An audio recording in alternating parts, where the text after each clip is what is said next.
economic impacts of the COVID-19 pandemic are far-reaching, as you know, and now we recognize the political effects as well. This week we learned a ballot initiative to raise the cap on medical damages you can get if you sue your doctor for negligence has been postponed to 2022. Jamie Court joins us now to discuss why Consumer Watchdog, a key proponent of the measure, made the decision to push back the initiative.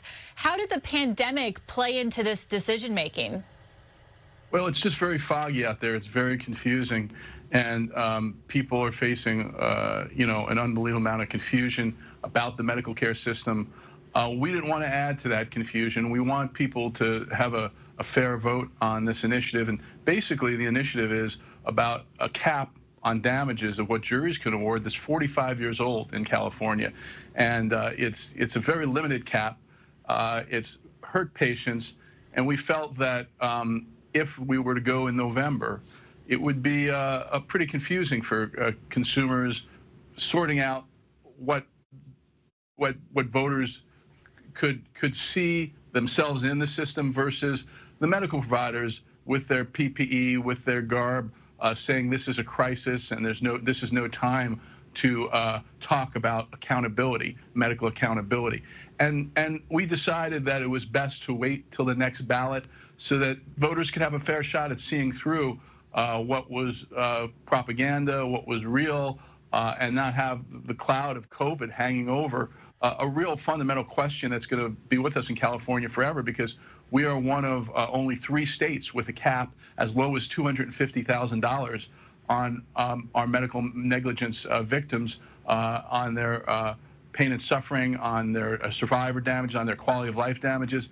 And we want the voters to have a chance to do what we know they want to do, which is say, juries should be able to decide when there's a catastrophically injured person. And we didn't want it to be lumped in with this COVID crisis, and so we've waited, decided to wait. We're going to turn the signatures in a little late, and it will qualify for the next ballot. I see you're talking about the political decision of delaying a vote on something like this. I'm interested on the actual process. So were you able to gather signatures during stay-at-home orders? Well, that's actually, we finished just before the stay-at-home orders. We collected almost 1 million signatures statewide, and we got them all right before the end of March. And we sat on them and said to ourselves, what do we want to do? And if we turned them in by by the beginning of May, pretty much by this next week, we would meet the timeline to get on the November 2020 ballot. If we hold on to them till a little before June 1st, which is the deadline we have to turn our signatures in, then the people who count the signatures in the 58 counties won't have time to count them. It will take too long, and we will be on the ballot in November 2022, which is what we decided to do. Now, right now, Governor Gavin Newsom is weighing an executive order that would determine whether or not you can sue a hospital or a nursing home for something that happened during the emergency order during this pandemic. Where does your organization stand on that? We are totally against it. I mean, as I've said to the governor's staff, and we've said in the media, we are one of the only states that doesn't have access to attorneys when you're injured, legitimately injured for medical negligence, because this cap has been in place so long. We need to have rights for people who are legitimately injured.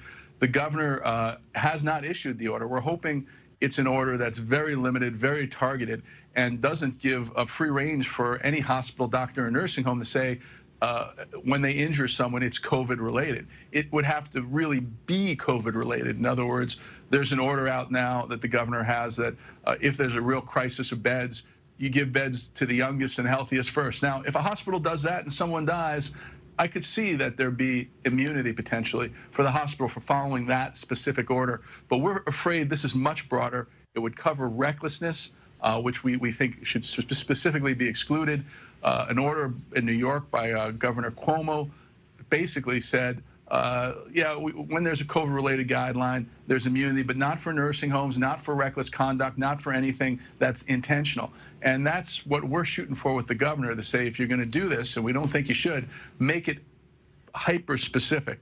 We don't know what he's going to do. He's gotten a lot of brushback from the editorial boards from nursing home advocates, from seniors groups, and we're hoping that he is going to come to a middle ground if he does anything at all, and maybe he won't. All right. Well, thank you so much for keeping us up to date on that issue. We'll have you back on once the governor makes his decision. We get more information what exactly is in that order. Thank you so much, Jamie Court. Thank you.